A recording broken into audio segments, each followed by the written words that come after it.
When I was a teenager, I didn't like to cook. My sister, on the other hand, loved cooking. She took after my dad. I was always dragged by her to the kitchen to help out. This was during the time when she was studying abroad in Australia, and I only got to see her a few summer months of the year when she came back to Vietnam to visit. It wasn't until I became older that I started to appreciate the time we spent together in the kitchen.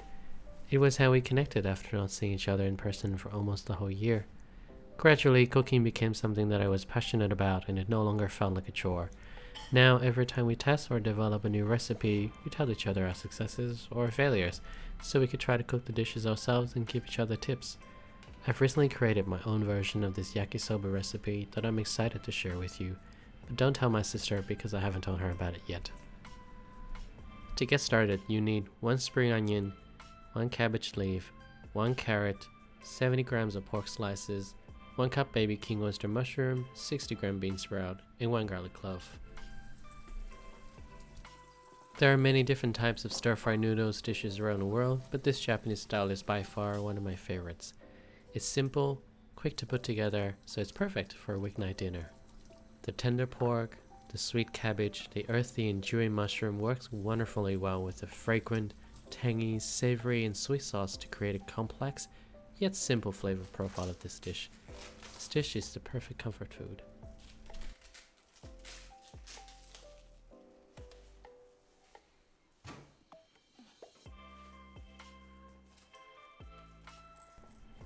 Slice the cabbage leaves into strips and cut them into about 1-inch pieces.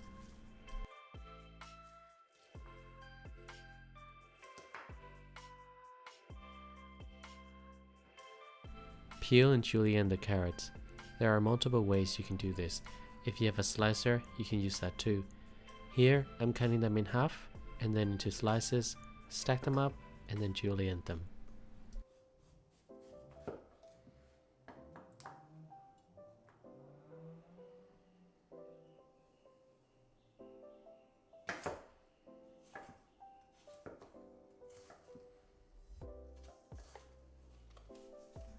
With the baby king oyster mushroom, cut them lengthwise and slice them into smaller pieces. You can also use any kind of mushroom you have on hand. For the garlic, cut off the end and press down using the palm of your hand but gently smash down. This will help remove the skin easily. Cut them into slices and chop them up.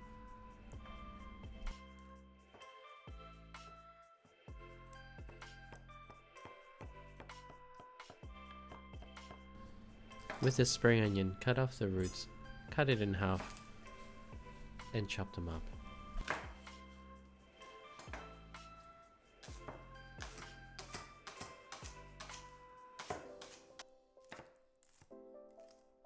Here comes the exciting part, the sauce. You need oyster sauce, soy sauce, sake or water, Worcestershire sauce, and tomato or ketchup. Add 1 tablespoon of oyster sauce, 1 teaspoon of soy sauce, half a tablespoon of sake or water, 1 tablespoon of Worcestershire sauce, and 1 teaspoon of tomato sauce or ketchup, and mix well. Let's talk noodles. I'm using yakisoba noodle, but you can use any kind of wheat noodles. You want to find something that's not too thick, preferably the thickness is about the same as spaghetti. Time to cook. Heat up about a tablespoon of oil in your pan and add the noodles. If you're using dry noodles, follow the package instruction to cook them first.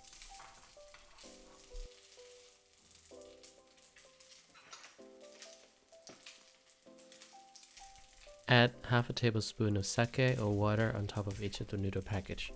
This will help to steam and soften the noodles. Once they are lightly brown, turn them over.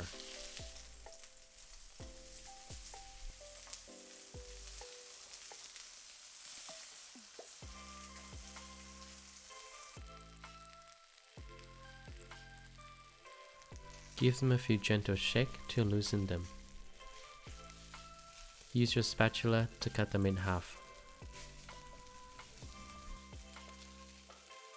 Push the noodles to one side, add a little bit more oil, and add in your pork.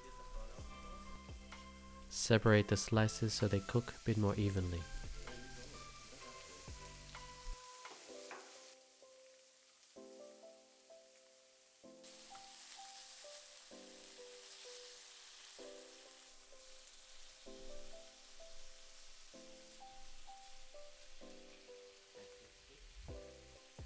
Time to add the rest of the ingredients. Add the bean sprouts,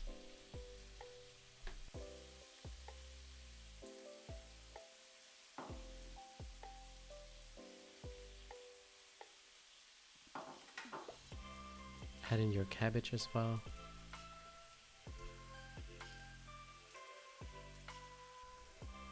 push the vegetable to the side, put a little bit more oil, and add the garlic to fry it into fragrant.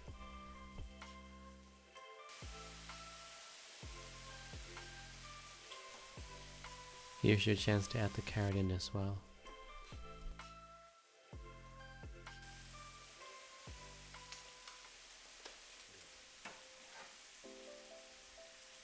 And finally add in your mushroom.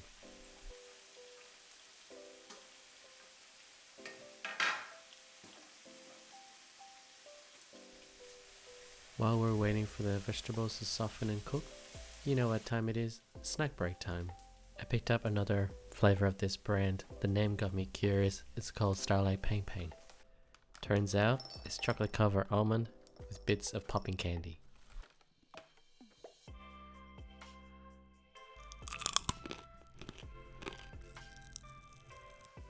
Once the vegetables soften, flip the noodles and mix them up.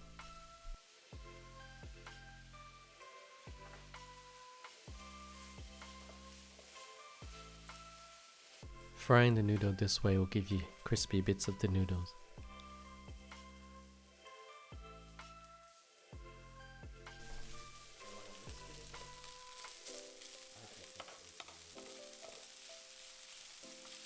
Time to add in the sauce and mix well.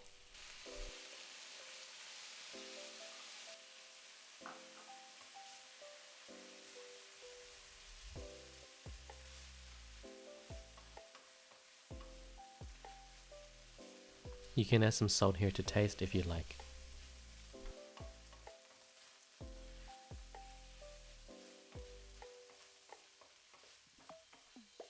Finally, add about a teaspoon of sesame oil.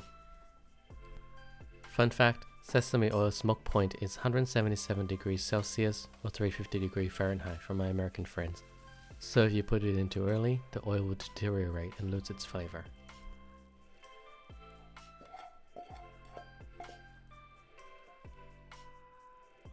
Usually you would serve this with some Aonori flakes, but I couldn't find any in my local Asian grocery this time, so I'm using seaweed strips instead.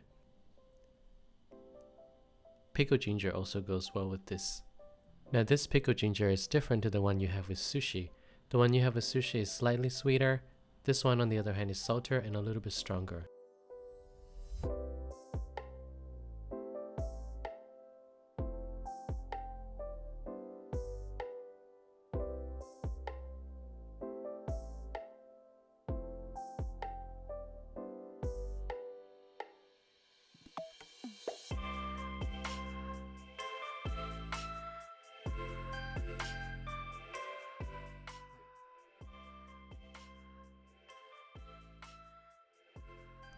I hope you enjoyed the recipe. I'll see you again in the next one.